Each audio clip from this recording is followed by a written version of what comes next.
There we go. No, we're doing good here. So we're on full lockdown. Oh, really? It is truly boring. Yeah. So what exactly Really does that mean for you guys? I mean, you can't leave the house, period, or for bare necessities, or? So we are luckier than some other countries in that we can leave our houses to go shopping, but only when it's essential, like food shopping only, and only when it's essential as well. And we're allowed out for one piece of exercise a day. It's like really? Yep. And we're only allowed to go out on foot for that exercise. And this is so if you get pulled over by the police, they are issuing fines, and every time you get caught, that fine doubles. No kidding. Yeah, I guess Awesome. You guys wouldn't put up with it with your freedom-loving Americanness. No, yeah, we're not as much lockdown as that, so we can go for bare essentials. You're okay if you want to go to the park, if you want to walk your dog, anything outside, you're fine. You obviously have to keep a 6-foot distance if you're with other people. There's not a whole lot of difference. I mean, it's just kind of, I think we're trying to slow it down. Yeah. I don't think it's gotten bad enough yet where they're too concerned. I don't know. It's obviously some interesting times for sure. Yeah. Are you allowed out hunting, or is anything in season? Yeah. So we've got turkey seasons coming up. Yeah. You can go out hunting. That's fine. In fact, I was just out. We were just out yesterday, just shooting bows yesterday. So.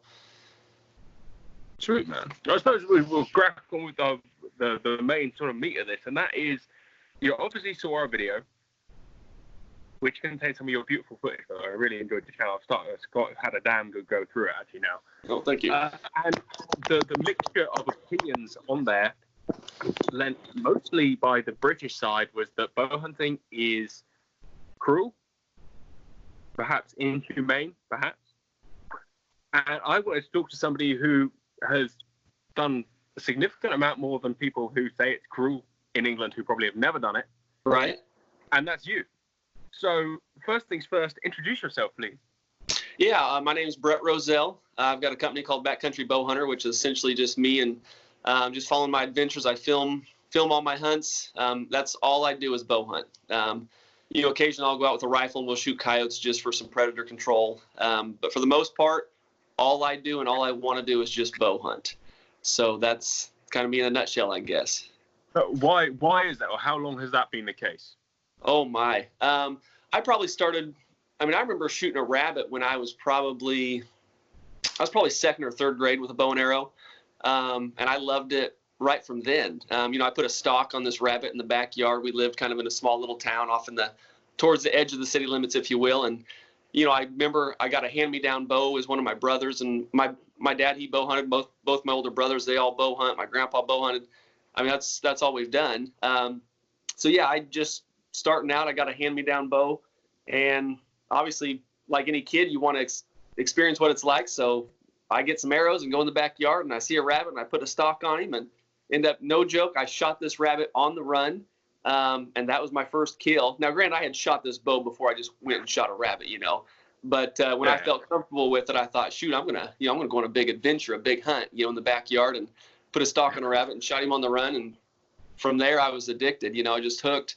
And then it just progressed from there. And I was in the waterfowl world. I actually produced waterfowl DVDs and online shows in the waterfowl world for several years. Obviously with a shotgun, not with the bow. And eventually there was a point to where I, for some reason, and I'd always bow hunted, but not to the extent that I do now. For some reason, there was a point there in my life where I just set the shotgun down, and I picked up my bow, and I'm completely ate up with it now. And that's all I want to do is bow hunt. And I think I look back on that, and I think part of it is just the peace and quiet, I think, that the woods offer. And bow hunting, you have to spend a lot more time in the woods if you're a bow hunter, because you've got to get a lot closer to those animals, and it's a lot more of a challenge. So the success rate is a lot lower if you're a bow hunter. So that just naturally requires you to spend more time in the woods. What's that? So what success rate is that? give or take? Well, as far as harvesting the animal, the success rate is a lot lower because you've got to get a lot closer to those animals. Whereas a rifle, you can go out and you can shoot. I mean, there's guys that can shoot an animal out there at 1,000 yards with a rifle. You put me. Well, now granted, it's still a skill to be able to shoot out 1,000 yards. That's pretty impressive with the rifle. It's an amazing skill. Yeah, but I mean, if I want to go out with a rifle, I could shoot. Honestly, during rifle season, with the places that we've got, you give me 5 days maximum, and I could kill a mature deer in 5 days, no question. Just because of the distance factor. I mean, I can shoot out to 300 yards consistently. It's not much of a challenge, from that standpoint. So, I love the challenge of bow hunting personally. So what is the maximum range of your bow, and what bow do you use, just so we can set that? So I recently just switched. I had been with Bear Archery for, I think, the last 10 years, so I have them as a sponsor. And then just here, last several months, I've had the opportunity to shoot several different bows. And I just realized, I believe there's a better bow out there. And I'm always trying to fine-tune my equipment. I want to shoot the best possible equipment out there.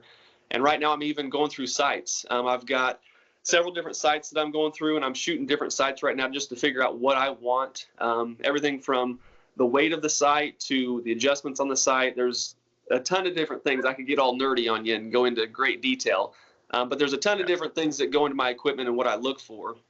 And basically where I landed for a bow, I shot all the different bow manufacturers that are out there. And now I'm with Hoyt, so lucky enough, I called them and reached out to them, and they were able to. They're going to sponsor me now, so I've picked them up as a sponsor, and shooting Hoyt now, I guess. So, as far as that bow goes, though, I'm so far I'm just started shooting it yesterday for the first time. But my goal every year, I want to be effective. I mean, I want to be able to consistently shoot a paper plate about that big at 100 yards. That's my goal every year. Yeah, so now sometimes that doesn't happen, just kind of depending on my job. So I've got a full-time job as well. So just depending on what that job permits and the time that I have, because you've got to shoot a lot to be able to shoot a paper target at 100 yards. But that's my goal every year that I set for myself, is to shoot a paper plate at 100 yards.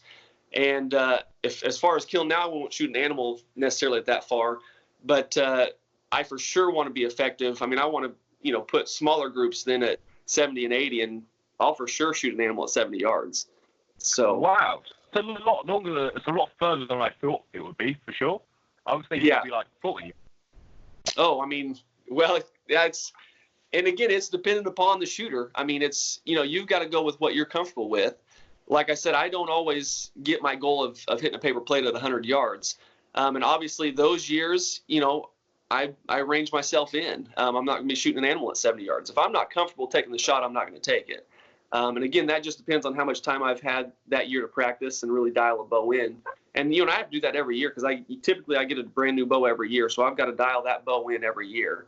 And then there have been years too to where I haven't had the time to dial my brand new bow in, so I'll just pick my old one off the shelf because I already know it's completely dialed in. I've already shot it and it's fine tuned, and then I'll just pick it up and just kind of brush it off and redial that thing back in. But so talk to me about how humane these things are. I mean, that would seem to be most people's concern. Right. Everyone you shoot. Well, I mean, if I'm being completely honest, no, there are times where you wound an animal. But at the same token, I've seen it happen with rifle hunters too. I mean, at the end of the day, it's coming down to human beings, and none of us are perfect. We're all going to make mistakes. I mean, you have people that drive vehicles that make mistakes every day and take hundreds and thousands of lives driving vehicles. So at the end of the day, it comes down to the human being, and regardless of what you have, whether you're driving a car, whether you're drinking alcohol, whether you're shooting a rifle or you're shooting a bow, you've got to be responsible with what you have, and you've got to know your limits. And there's times to where, you do make mistakes. It happens, and it's the worst feeling in the world. I mean, and this is the honest to God truth. So this would have been 2 or 3 years ago. I could go back in the video footage and look. I think it was 3 years ago. I shot a deer that I was calling wishbone, and this was the biggest deer of my life. This was a 180+ inch deer, giant deer. And what species of deer is it you go after? A whitetail. This was a whitetail. Okay. And so the situation that we were in, of course, I'm trying to film myself, and that just makes it even a far greater challenge because I'm trying to, manually run this camera with two hands. I've got one hand on the little arm and the other on the manual focus, and I'm trying to get him stopped in frame. I'm trying to reach up, grab my bow, draw down. It's filming yourself is a whole nother challenge. And this animal had stopped. He was quartering away, which is a good shot you want to take. By the time I had reached up and grabbed my bow, though, I grunted while I was grabbing my bow to get him to stop. Then I draw down. Then I settle my pins in. And as this is all happening, of course, it's, your mind is going 100 miles an hour when this is going down.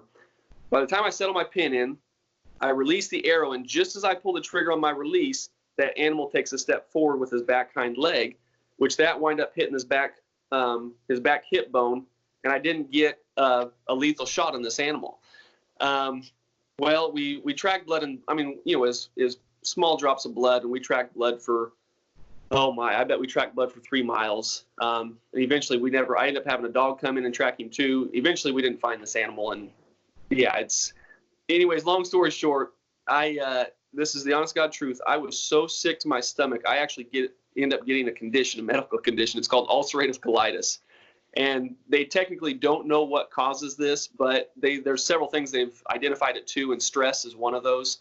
And that just shows you how gut-wrenching it was. I mean, if you've ever wounded an animal, it's the worst feeling in the world. Like, that's the last thing I want to do is see an animal suffer. And like I said, I end up developing a condition from this. It's ulcerative colitis. You can look it up. I've got it for the rest of my life now, unfortunately, and I've got to take medication for it. But I lost sleep for probably the next 3 weeks over this deer. And I looked for that deer. Not just that day, I looked for him in the middle of the night. We had a blood dog back in there, and I looked for him for the next couple of weeks, just walking the property, hoping to see him again. Never saw his name. I don't know where he's at. I don't know if he's dead. I don't know if he's still alive. I don't know what happened. Sometimes you wound them and they go off and they never return to that property again. I still don't know what happened to this deer, but it's the worst feeling in the world. But it happens to everybody. I will say, though, too, as far as if you compare bows to rifles, I will say that an animal will recover faster. They have a higher chance of recovery rate from a wound from an archery shot than a rifle shot. So I guess if you want to look at the pros and cons, if you make a bad shot with a bow, that animal has a lot higher chance of living as opposed to a bad shot with a rifle. So I guess there's the pros and cons of that. Like I said, I've seen plenty of guys make bad shots with rifles, and the odds are that deer's going to die, and you may never find him and he's dead somewhere. So talking about it now on a more positive note, what about when it goes right? What about what? What about when it goes right? Oh, when it goes right, it's the most amazing feeling in the world. And that's why I do it. I mean, that's why I do it. If you go with, and I've shot, what have I shot? Probably 4 deer with a rifle. And I remember the last deer I shot with a rifle, I just thought that was too easy. Like, if I felt like I was shooting a cow. I mean, as dumb as that may sound, and I'm not trying to bash rifle hunters by any means, but I had the rifle. I walk out in the field. I sat there for probably 30 minutes. A big buck walks out. I shot him, and it's like, well, that.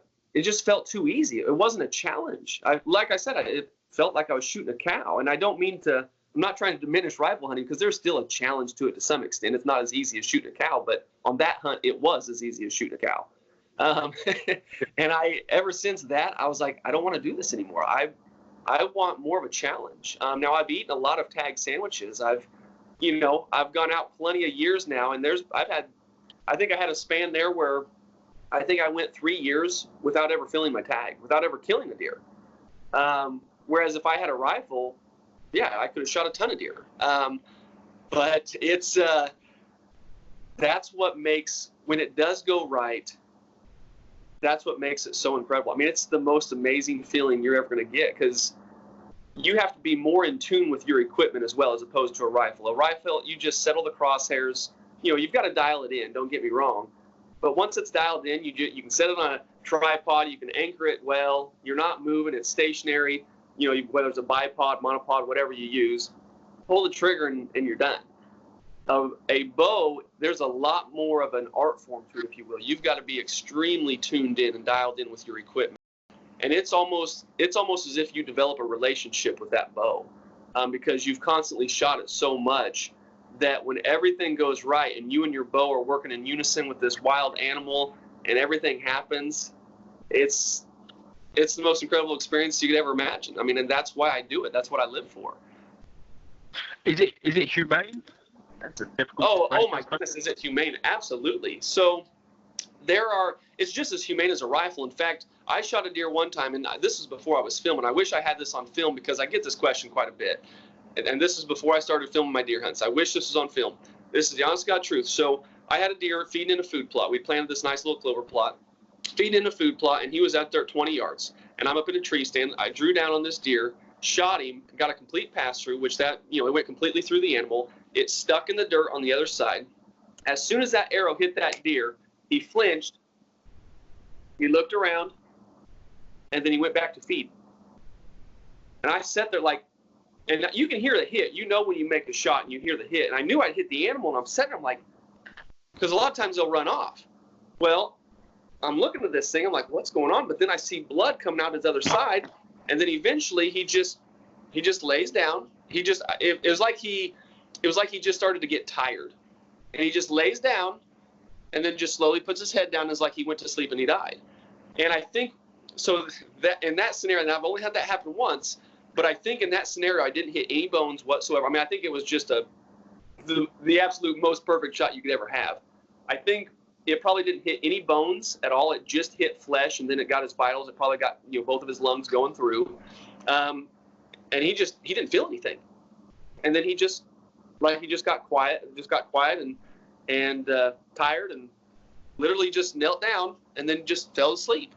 And it was the craziest thing I've ever seen. Like I said, it only happened once, but the only thing I can think of is it didn't hit any bones. Typically, you'll hit a rib on your way through, but it blows through the ribs. You'll get pass-throughs all the time as long as you're shooting the ribs. The rib cage, you're fine. It's whenever you hit those shoulders that you don't get pass-throughs. So I've had plenty of pass-throughs before where it goes completely through the animal. But this time, the only thing I can figure is it didn't hit any ribs, it didn't hit any bone whatsoever, and he just didn't even know he was hit. So, and then I think eventually... Go ahead. So when potentially that perfect scenario doesn't happen, how far do they run typically? How far is a typical follow-up? Oh, yeah. So typically, on average, so let me think here. I would say, I've had one recovery that was probably... and this wasn't the best shot, the most ideal shot. One recovery was probably, he probably went a mile. That was the worst case scenario. Best case scenario, he laid down and died right there where I shot him. But typically on average, they'll probably go anywhere from 30 to 70 yards on average. So a good shot, not far at all. No, nope. Nope. I mean, it's no different than a rifle. You're doing the same thing. Now, a rifle does, you're looking to shoot the lungs and heart area, and basically what happens is those lungs fill up with blood, and the animal just runs out of air is what happens. So the larger the lung size, obviously, so I shot a buffalo several years ago. That animal ran a long ways, but you've got to figure his lungs are massive. So what you're essentially waiting for is those lungs to fill up with blood, and then they just suffocate is what happens. They just run out of oxygen and pass out is what happens. So he ran for quite a ways, but like I said, you're waiting on those lungs to fill up with blood, and his lungs are just larger. So the smaller the animal, if you're looking at shooting them in the lungs, obviously the less far they can run. The larger the animal, the longer distance they can cover because they've got more time with their lungs to fill up. So, but it's the same as a rifle. Yeah. So what is the smallest parcel of land you would consider using a bow on?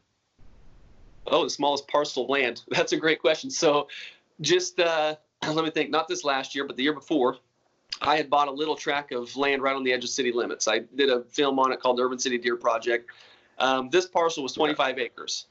And, it was the dumbest thing. It produced a lot of deer. I mean, there was a lot of deer on this 25-acre tract. And I knew that before I bought this place.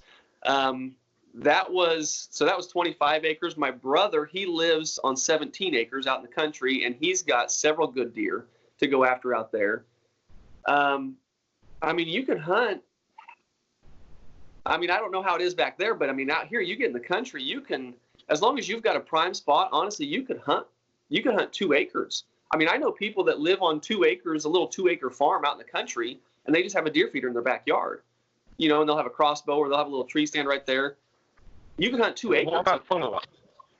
Well, yeah, so obviously you need to have permission to be able to track that animal on the neighbors, but for the most part around here, and different states are different. So now the state of Kansas, we're about as strict on the recovery on neighbors as you can be. So if I shoot it, which I don't agree with, if I shoot an animal on my property and it crosses the fence and goes on to the neighbors, at the end of the day, my neighbor has the final say as to whether I can go attract that animal or not. So even if I see the deer dead, 20 yards on the other side of his fence, and the neighbor says, no, you cannot go recover that deer, legally, I can't recover that deer, which I don't agree with at all. That's the same here. That is exactly the same here. Yeah, and between you and me personally, I think that's the dumbest thing in the world. I think it's stupid. If that animal is dead and that animal is dead, you need to give that hunter every right to go and track that animal, just out of respect for the animal. Otherwise, you're just legally what's supposed to happen is I can't recover it, nor can the neighbor recover it. So that animal just has to lay there and rot, which is that's dumb. And now legally they would let me go hunt again. The state lets me go hunt again, and I can go shoot another animal. But that's okay. Yeah, very different. Yeah, your neighbor can't pick it up because they don't have a tag. Is that correct? Correct. Well, and they would run into a weird situation because I know the game wardens in the state of Kansas would want me to be able to recover that animal. But the way the law is written, the game wardens can't override that. So what would have to happen is if the neighbor wanted to recover that animal, they would have to go in and get a carcass tag, but they're going to need to get that carcass tag from the game warden. So they may run into issues getting that carcass tag because the game warden's going to know, hey, you wouldn't let the guy who shot it recover that, so therefore I'm not going to issue you a carcass tag. So I could see problems there. It's screwed up. Now I know in the state of North Dakota, for example, I believe this is how it should be. I think you need to at least acknowledge and give the neighbor a phone call and say, hey, listen, I shot a deer. He ran across your place. And as long as you can identify blood. That's just respectful. What's that? As I said, I think that's just common courtesy, isn't it? Yeah. I mean, you need to give the neighbor a call and let them know, hey, I'm going to be over there. And maybe even work out a time if they're a deer hunter as well. Maybe, hey, I don't want you there during the evenings or the mornings, but maybe come in the mid-afternoon. And as long as you can find blood crossing the fence from your place to the neighbors, as long as you see blood and it's evident, okay, you clearly did shoot a deer on your property and it crossed the fence, I'd say you should have no issues going. Now, in the state of North Dakota, you don't even have to contact the landowner, which I don't necessarily agree with that. I think you at least need to make a courtesy call and let the landowner know. But in the state of North Dakota, if you shoot an animal and it's on your property and it crosses the fence, you can go track that animal regardless. Now, you can't take your weapon with you. You have to leave the weapon on your side of the fence. But you don't even have to notify the landowner. You can just go get your animal. And I would rather have that than how we have it now in the state of Kansas. But like I said, in my opinion, and who am I? But in my opinion, I think you at least need to notify the landowner. But at the same token, if you can prove that you shot the deer on your place and across the fence, that's your deer and you need to go recover that animal. Yeah. So I think that is one of the big barriers here is that in the UK, all the deer on your land are yours. And as soon as it crosses the boundary, it's your neighbour's. You cannot go and get it if it's dead on their ground because it belongs to them, unless you have permission. So you phone them up and say, I'm doing this and that. So, for example, if you don't know your neighbour, you don't shoot deer, you don't do anything with deer near your neighbours. So you have to be quite strict with yourself about where you shoot the deer and where you shoot with rifles. You can't also have your bullet go over your boundary either. So you need to be quite careful with that. I think that's certainly one of the big inhibitors here would be not that we don't have very large estates, estates that are 1,000, 2,000, 3,000, 4,000 acres up north in Scotland, 20, 30 or 40,000 acres. But where I am, right on the south coast, most farms are, like you're saying, 25 acres, 7 acres, very small. So bow might not be applicable in those situations. Yeah, that's interesting. See, and for the most part, and in the state of Kansas, for the most part, I've only encountered one landowner that, and I never had an issue because I never had a deer run on him. I don't know as if he would give me permission or not. I don't know.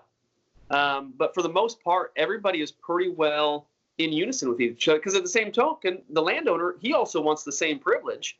If he shoots a deer, he's going to want to also be able to cross the fence and come on to you and recover the deer.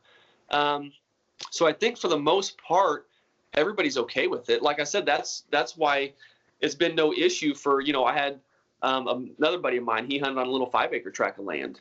Just because he knew his neighbors and he was good friends with the farmers that owned the land around him, and he's never had an issue. He had a feeder back there, and he'd shoot a deer, and I'd cross the fence and he could recover it.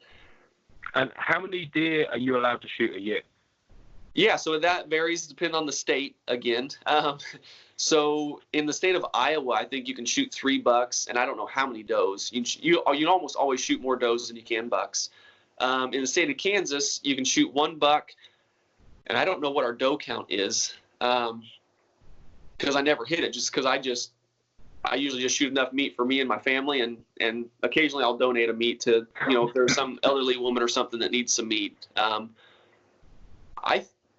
I don't know. I'd have to check on that. I don't want to be quoted on that. I know you can for sure shoot 2 does. I know for sure. I think you may be able to shoot 3 does. But like I said, between me and my wife, because she bow hunts as well. So yeah, between us two, we always fill our freezer, and we have more than enough, so we never fill all of our doe tags that we can. That's interesting. So over here, as I'm sure you're probably already aware, is we, unlike you, are allowed to sell game meat. So commercial stalking is still quite a big thing over here. Wow. Okay. So it always it fascinates me when talking to any American is that over here, over there, you guys will shoot 2 or 3 deer a year, and you generally think that's quite a good year. Whereas over here, there's a bit of snobbery in the guys who kill a lot of deer of anybody who just shoots single figures. Huh. Well, yeah, so if you're able to sell the meat, I can see where you're getting that commercial hunting in there, and guys are just laying them down. Huh. Yeah, big time. Huh. So, I don't know how I feel about that. I live right on the edge of a national park called the New Forest, and there's some government employees who go and control the deer on the forest. Some would say they don't shoot quite enough, but everybody who owns land around the outside kills hundreds. The forest kills a lot. But, for example, there's an estate up the road, and that's not that big. It's a couple of thousand acres. They kill 400 a year, and that's just one guy. So it's quite a different approach. Quite a different approach. So and I'm going to play devil's advocate here. I'm not here to upset anybody or whatever. Yeah. But just play devil's advocate. So, so if Britain is generally upset with bow hunters, if you look in terms of the animal, okay, so I shoot 2 deer a year in the state of Kansas, and you've got some guy with a rifle in Europe, whatever, shooting 400. What's best for the animal, I guess? You've got all kinds of arguments out there. At the end, here in Kansas, or in the States, we've got people that think that baiting shouldn't be legal, think that baiting should be legal. Essentially, you hunt over a corn pile. Is that legal or not? You can hunt over cornfields, you can hunt over crop fields, but in some states, you can't pour out a bag of corn and shoot a deer over that bag of corn. Some people think that's good. Some people think that's bad. Some people think it's ethical, unethical, humane, inhumane. You've got all these arguments. A very wise man once said to me, when I was talking to him about that shooting pheasants, and obviously we do quite a lot of that, and I was loading for him, and his bird comes over, and it's not particularly high, it wasn't particularly sporting or challenging, and he shoots it, bang, right. It was edible, so it wasn't a complete waste, and I sucked air through my teeth, and he turns to me and goes, "John, the birds don't care, they're dead." They don't care whether you honor their death, whether you do anything, they actually don't care. Right. So the moralistic side is a completely human element. So, and this relates back to the deer doesn't care whether it's eating over a corn pile, whether it's asleep in its bed. And I'm not going to say it didn't want to die, because that sounds a little bit too right.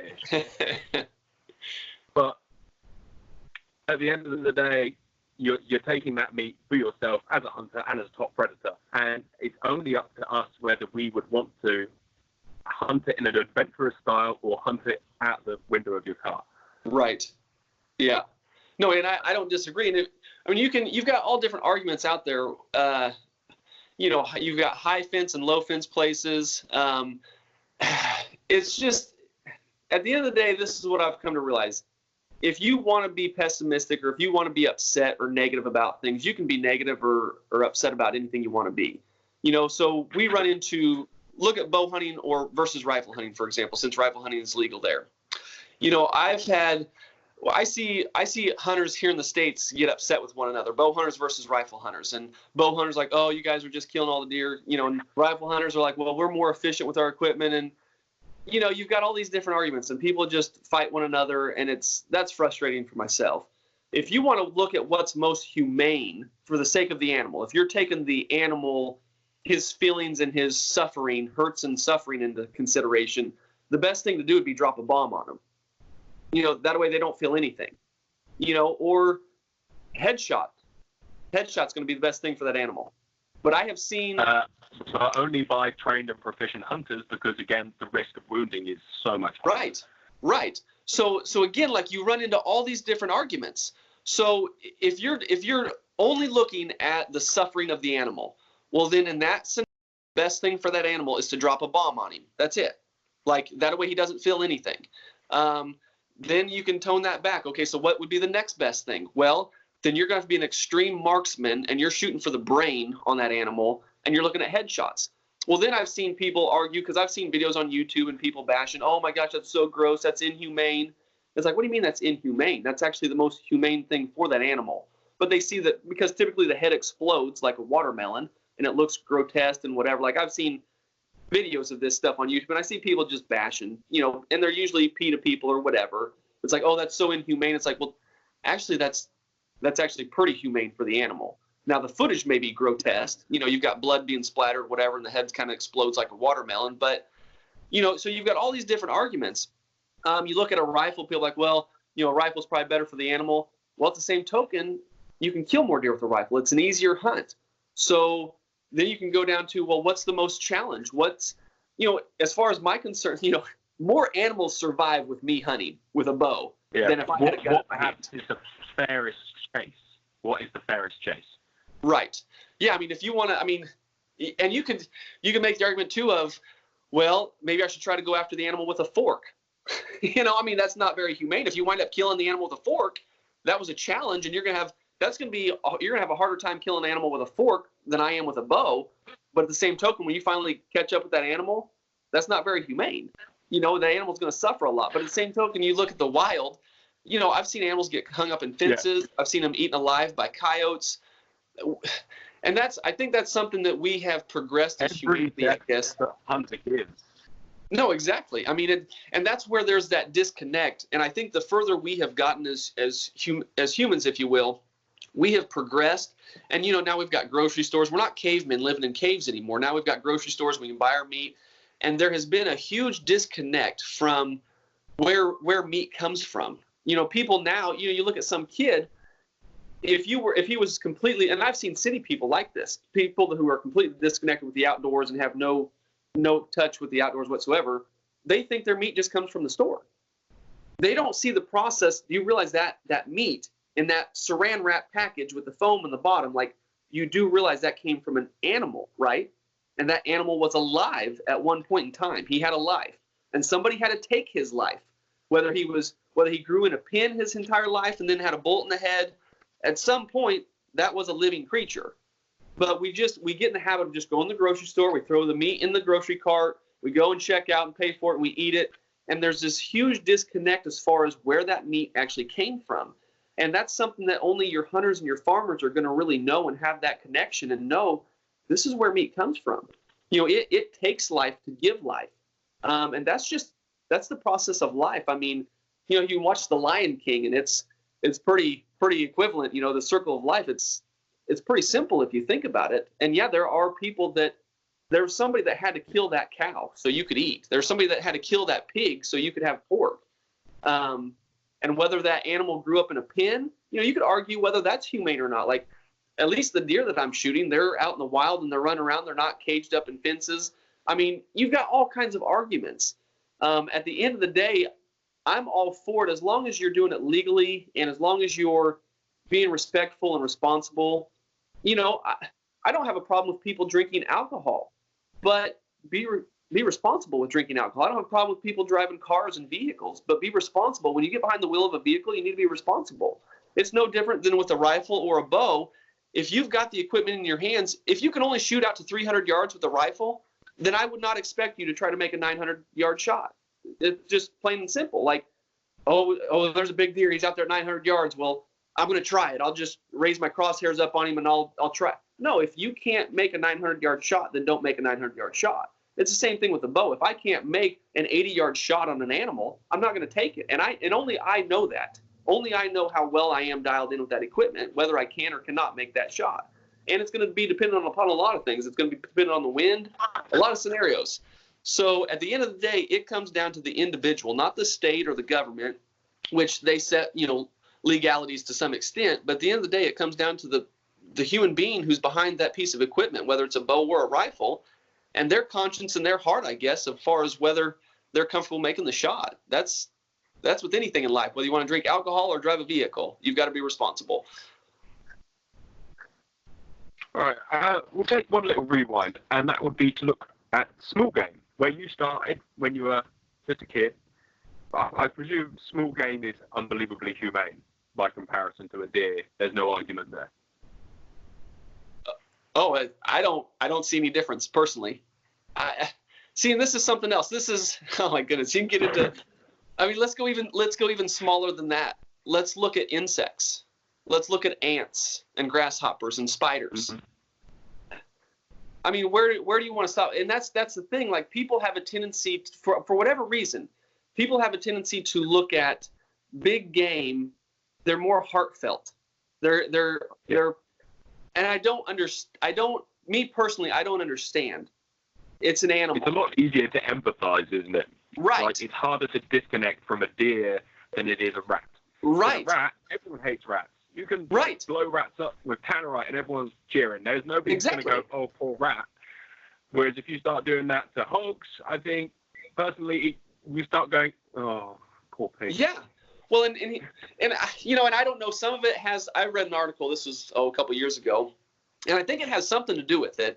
So you look at movies, for example, and with animation and all the stuff they have going on now, it's neat stuff. It's neat technology, but we're able to watch TV now, and we can watch a movie or a cartoon, and we're seeing animals talk, and they can make them really extremely lifelike, and it's almost starting to take these animals and turn them into human beings. So now we start to have even more empathy and even more compassion for these wild animals. And it's like you're watching a bear talk on TV. It's like, oh my gosh, this bear has feelings, and you feel sorry for the bear, and this cartoon bear that talks like a human being, and he walks around on two legs, and he has like human problems and human feelings and human relationships. It's like, yes. But you realize you get in the wild with a real bear, not a cartoon bear, not one that was animated by Hollywood, but you get in the wild, that thing's going to rip your freaking face off. He doesn't give a crap about you. He's going to eat you alive. It's like either you eat him or he eats you. It's not like you're going to sit down on a picnic and talk with one another and talk about the bear's feelings, and the bear's going to talk and ask you about your feelings. And oh no, when you get in the wild, it's a completely different ballgame.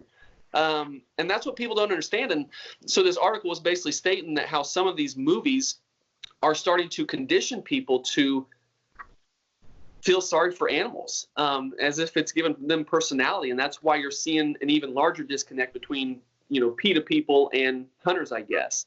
But as far as the size of animal, as far as I'm concerned, if you're willing to kill a spider or step on an ant, to me, that life is no more sacred than a deer or an elk or a wolf or a bear or a whale, whatever, you name it. Now, again, we as human beings, we still need to be responsible. And I'm not saying that we hunt animals to extinction. That's not at all the case. In fact, if you look at statistics will show you that hunters are the biggest conservationists there are. We put more money back into it. Oh, yeah. And it's stupid. Like every box of shotgun shells we buy, every license we buy, a portion of that money goes back into the conservation of animals. Because obviously I want my son to be able to hunt these animals too. And if I hunt them to extinction, he can no longer enjoy the things that I got to enjoy in those tree stands or in those ground blinds or on spot and stocks. So again, as hunters, we've got to be responsible. So if there's only 3 bears left in the world, guess what? I'm going to be the biggest advocate saying, hey, we probably shouldn't hunt those bears. We should probably put those in a pen somewhere. Let's preserve them. Let's bring those numbers back to a healthy point. I'd like to see those numbers back to 100,000 or whatever, to a healthy state to where we can again once start to hunt those again. So again, it comes back to being responsible. And at the end of the day, we're supposed to be stewards of what God has given us, and keep these animals around for as long as we can. So if there's a particular species of animal that's towards the brink of extinction or there's low numbers, then we shouldn't hunt that animal until we can get those back to a healthy number again. But as far as the size of animal, they're animals. Like, that's what we have to. They're animals. I'm sorry, but an ant is no different than a deer. You can't tell me that a deer has more emotional feelings than an ant. No, but I think that there is definitely a difference in brain capacity there, and in the way that they live their lives, and they are, I think, very, very different in terms of ability or existence. I mean, they must have existence. But I see your point, and I can agree with you that every life is sacred, and nobody's hands have got a blood free. Everyone's got blood on their hands at some point, and it's an acceptance that actually creating less of an impact on the world is better than ignoring your impact and trying to reduce your impact in other areas. I suppose that's it. It's about accepting your position as an animal, maybe. Or maybe I'm crazy.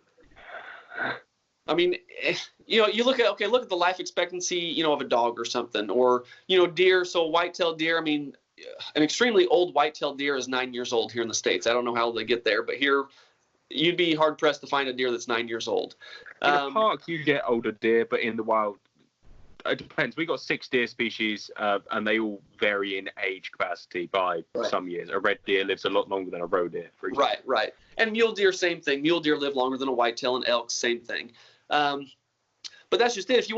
If people are basing it off of life expectancy of the animal, I mean, in that case, I guess crocodile. I mean, you can measure this a whole number of ways. Crocodiles live an extremely long time, so because they live the same. Their top priority of kill. I mean, are you basing it off of what are you basing it off of? Are you basing it off of brain capacity? Are you basing it off of the life expectancy of the animal? If you look at a fly, flies are, I'm sure there's some insect out there that has like a 24-hour life expectancy or something crazy, something extremely short. Mayflies, they got just an hour. Right. Or a couple hours a day.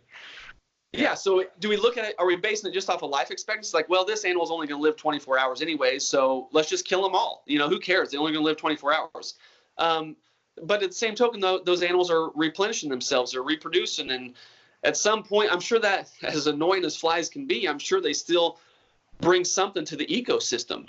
Something that they do bring some productive. But it's fundamental, mate. Yeah. Absolutely fundamental. Every animal has its place. Absolutely. In the quantity that we're hearing, at least currently. Yeah. Currently.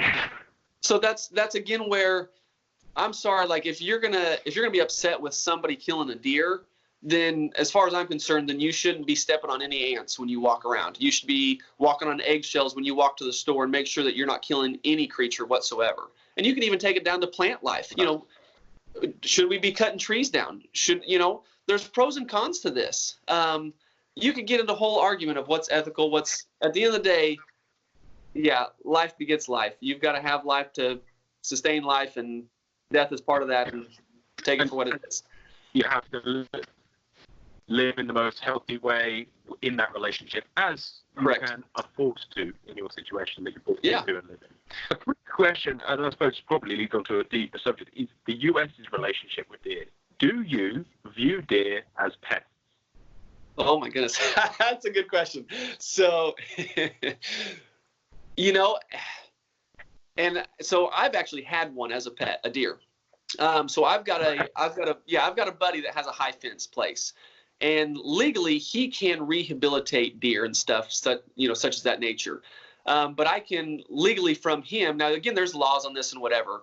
But as long as I purchase a deer from him, I'm legal. I'm okay to do that.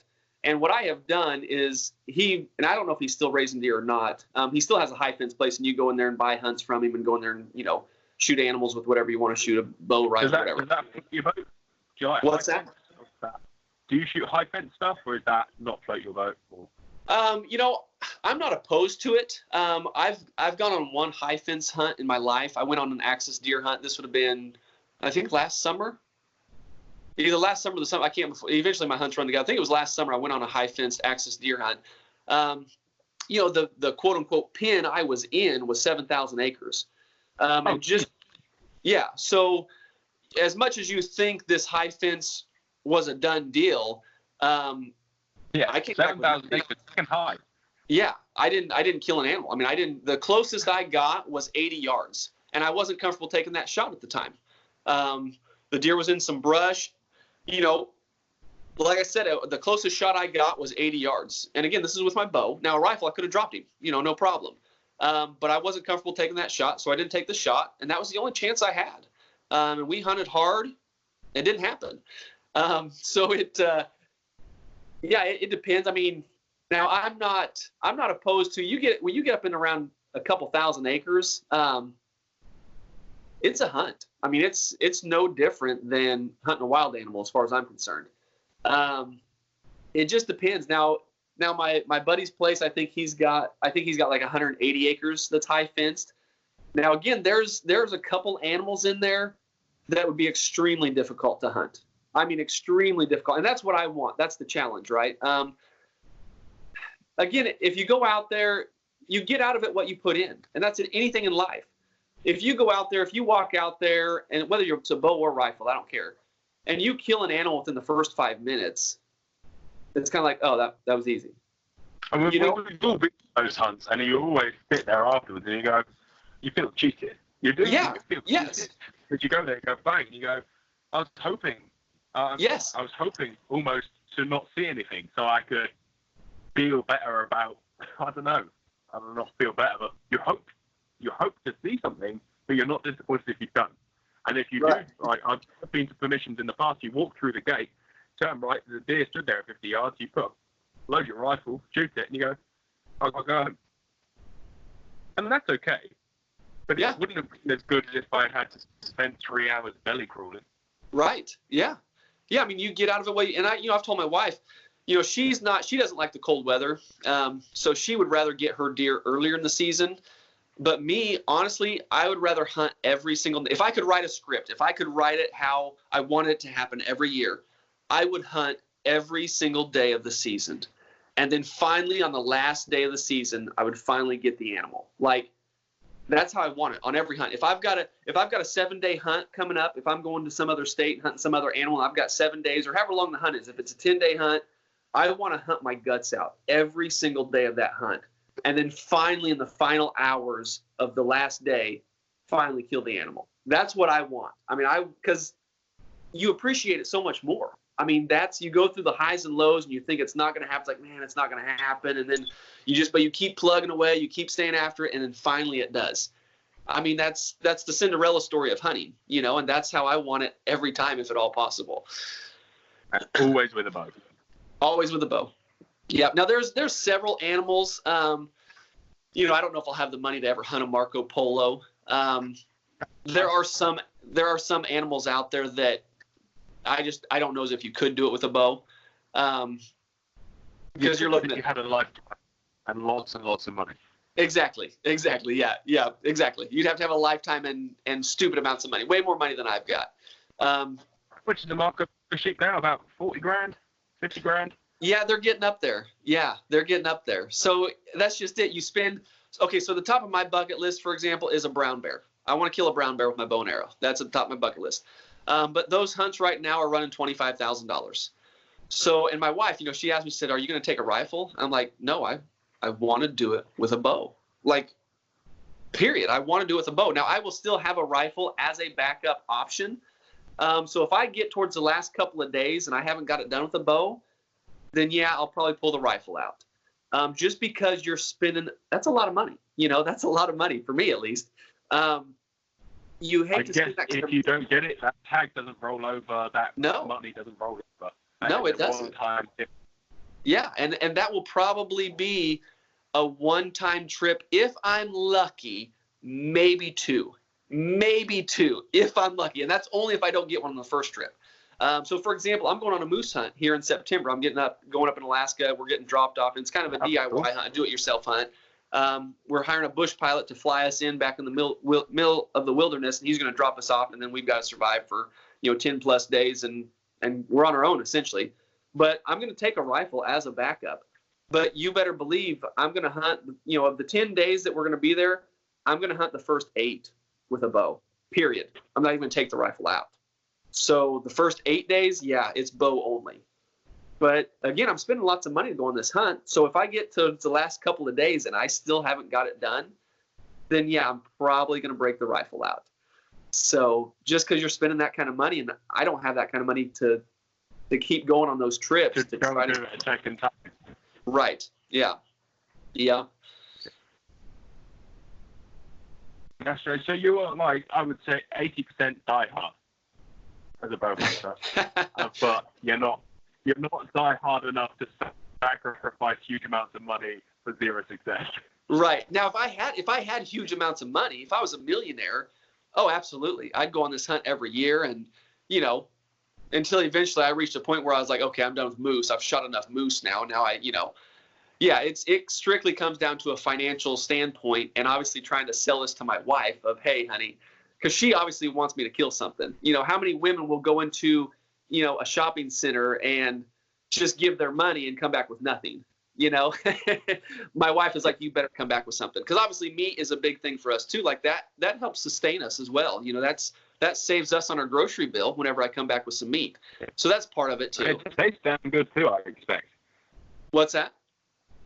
I say it tastes damn good as well. Oh, absolutely. Absolutely. Yeah. Yeah. So, and you'd be shocked at how much it saves you of not having to buy meat at the grocery store. Yeah, so, and to be fair, I think, and I don't want to use it as an American bashing term, but your agricultural system for producing meat is significantly less regulated than ours is. Like, I would be very cautious about, I was having a conversation with someone the other day, like, oh, why do Americans do it so much for the meat? And I think that's because you hear adverts saying that the meat's hormone free. We don't have to worry about that over here. All of our meat, our British agriculture is world leading in terms of quality, I think. Yeah, I can see why you guys go mad for the meat a lot more than we do. Whereas we export something like 70% of our venison. Really? To Europe, yeah. Wow. Huh. Yeah, I wasn't aware of that. Well, no wonder you got commercial hunting. You've got guys laying down 400 deer. Yeah, well, to be fair, we're suffering a little bit at the moment, obviously. We were suffering about a month ago. And so the market price of venison sounds probably very strange, but it fluctuates a huge amount. So sometimes you can take a carcass to a game dealer, and where we've got different types of deer, each deer has a per pound price as well. Okay. So the bigger deer are worth a little bit less per pound, but there's so much more weight that it doesn't make much of a difference. And then the really small deer are worthless because they're not getting enough meat off them. Huh. So the price crashed from £2.50 a kilo to 80 pence a kilo just before coronavirus shut down the borders. And then obviously they're not buying anymore. So the deer are going to have a really easy time of it for a few weeks. Yeah. So now, can you hunt year-round there, or is there a season on deer? So we have, like I said, 6 species. Males and females in each all have separate seasons, sort of, at least. So we got muntjac, which are a tiny little invasive species about the size of a cocker spaniel, and they have a season. You can shoot them all year round, regardless of whether it's male or female, because they're such an invasive species. Roe, the males you can hunt all summer.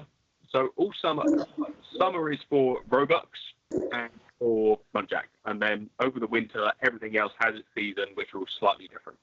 But yeah, we can hunt year round, pretty much. There's always something. Yeah, we can't hunt year round here. We're blessed. Coyotes, that's Very about blessed, it. actually. Yeah, I mean, we've got a lot of restrictions, but we are very, very blessed in the fact that we can shoot deer year round. Our pheasant season, our game bird season is, 6 months long? About 5 months long. And we can shoot verm in 365 days a year. Pretty good. So we're better than Europe for most of the European species versus their countries. And, by comparison to some states in America where you've got like a week-long season or something for some things. Yeah, we're very blessed in ability to go out and kill deer. Right. So this is, I'm curious, how are your deer numbers then? Or is there a concern at all that you're going to run out of deer? Do you have, what's the concern? You don't have any concerns at all running out of deer? No, our numbers have been going up steadily year on year for about 30 years. Down south anyway. So Scotland is very different. They've had a relationship with their big game for a lot longer than we have. Obviously, you go highland stalking for reds. They will manage their herds a lot, not better, but very differently. They have the ability to manage their herds differently because there's a lot less people and because the estates are so much bigger. So, for example, down south, we have something called a fallow deer, and they run around in these big herds. And where the estates down here aren't that big, they'll go to one estate, they'll get hammered, then they'll move on to another estate, get hammered, move on to another estate, get hammered. So it's very hard to get a proper management style in place for something like that. But regardless of that, there's so much land that isn't hunted, whether that be public land or, and it sounds funny, but when you're saying most of your neighbors will want to hunt, around here, that's not necessarily the case. So there's so many small plots of land and farms around here that are being bought by rich city guys or city women or city folk as they're either summer houses or retirement houses out of London who will have 20 or 30 acres that the deer will learn very soon as a sanctuary. And it's not uncommon for us to go out, shoot a deer, and have somebody then walk up to the fence and start shouting at you for shooting deer legally on land you have permission on because they are ardently against it. And that is extremely common. Extremely common. But no, we have no problem with deer. In fact, the problem we have with deer is we have too many. Too many. Interesting. Too many. Yeah. It's pretty cool gig, man. It's pretty cool gig.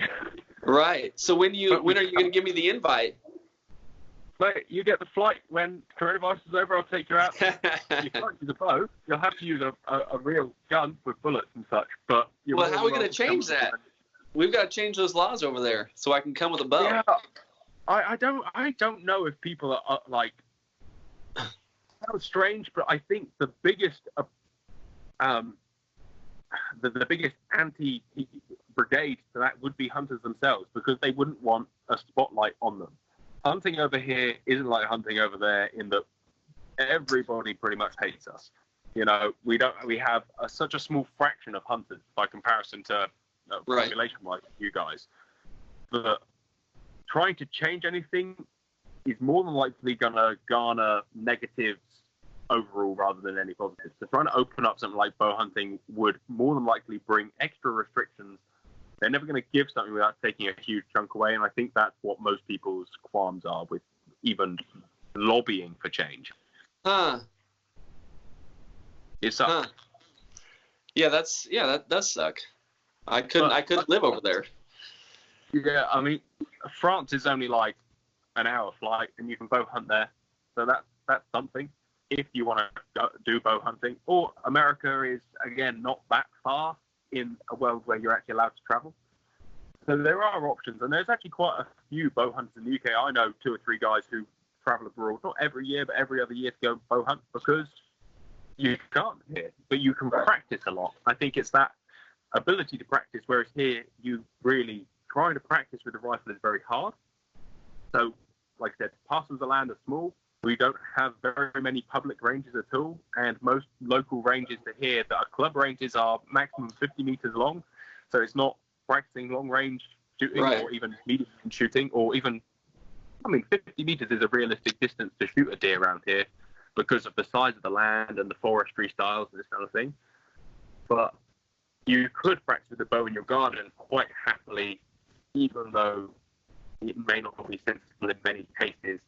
You can at least practice with your trigger, and there's things you can practice at home. With a rifle, all you can do is dry fire, and then go out and shoot deer when the opportunity arises.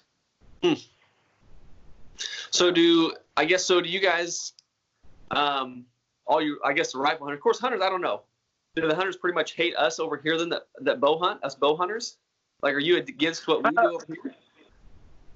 See, I didn't think so a lot until we did that video, and I learned that everybody thinks it's really inhumane. And we had a guy put a comment on there saying, I've come to 2 or 3 trade shows in the UK, and at every single one, somebody has been nasty to me because I'm a bow hunter. And I'm like, I just don't get that. We're all hunters, and I understand that there's a lot of people out there who may think it's inhumane, because I think maybe 40 or 50 years ago, or even 20 or 30 years ago, the technology was nowhere near what it is now.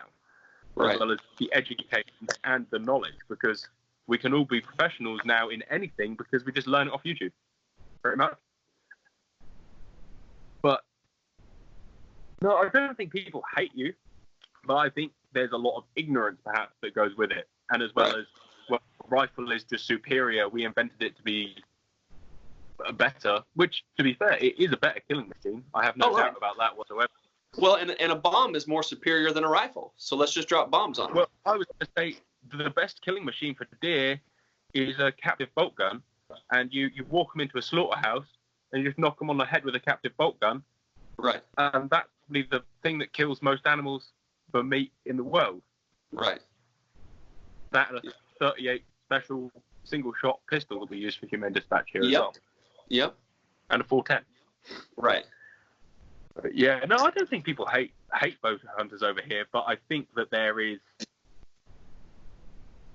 I don't know, I just don't think it will be accepted easily, strangely. Even though, but I think that's more of a self-defense mechanism than it would be a hatred of bow hunter mechanism.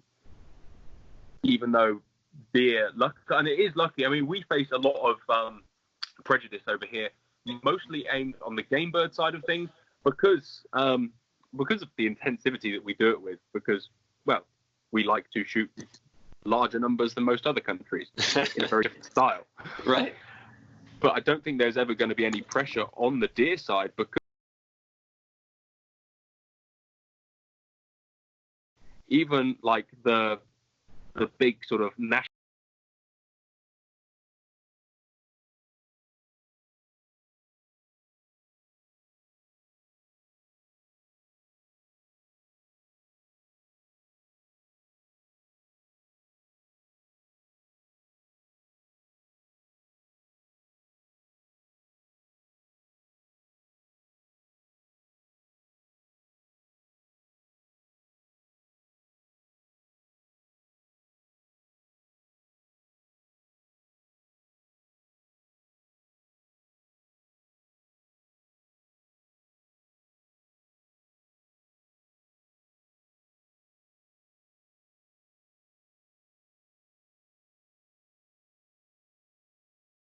they probably would be if they understood it.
That shouldn't be driving cars, that are driving cars.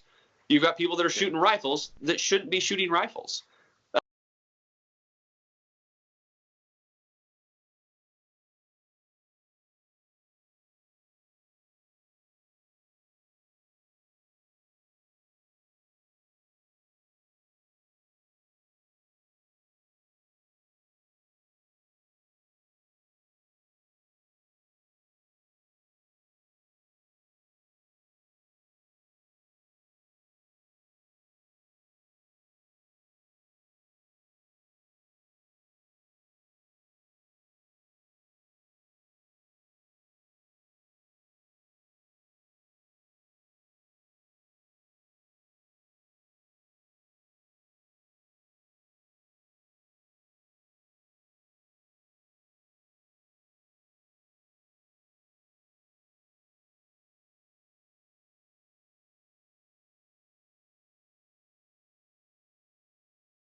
Um, oh my goodness.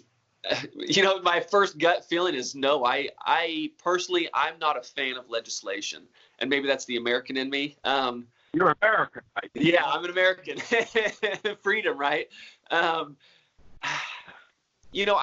I see government screw most of the things up. Um,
it's out there.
Yeah, see, and that's I don't, that's where you have to have legislation, and that's where I wouldn't want to.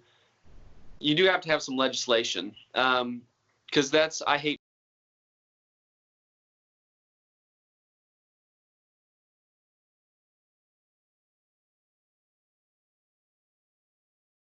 and respecting other people's property and whatever. Yeah, we do have poachers here.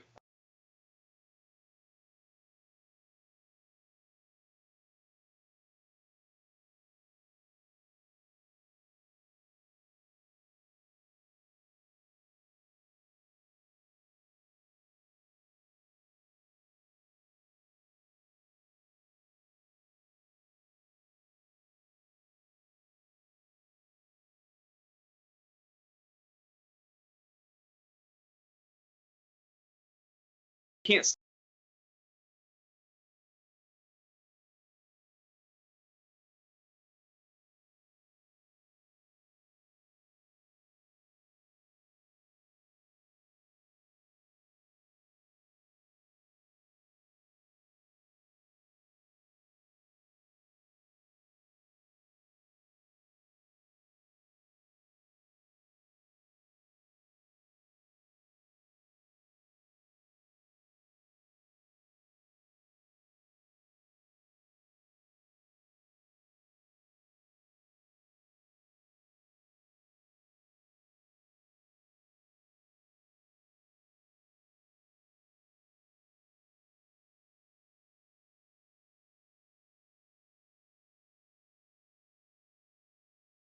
math anyway, because deer have no value.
only difference is did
is, and let's just get better and let's all grow from it, and let's sure as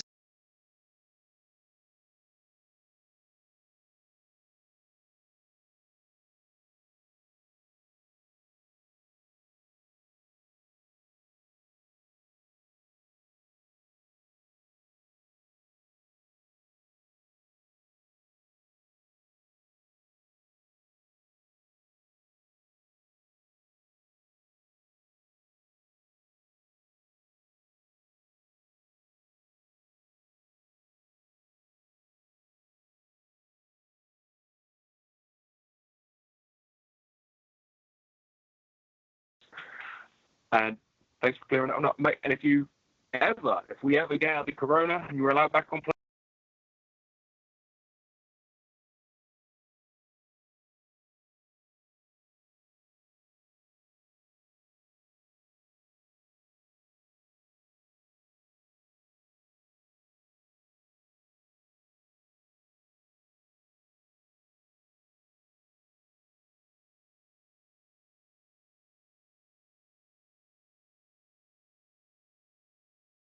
about 50 yards, a bow really would be the ideal tool for the job.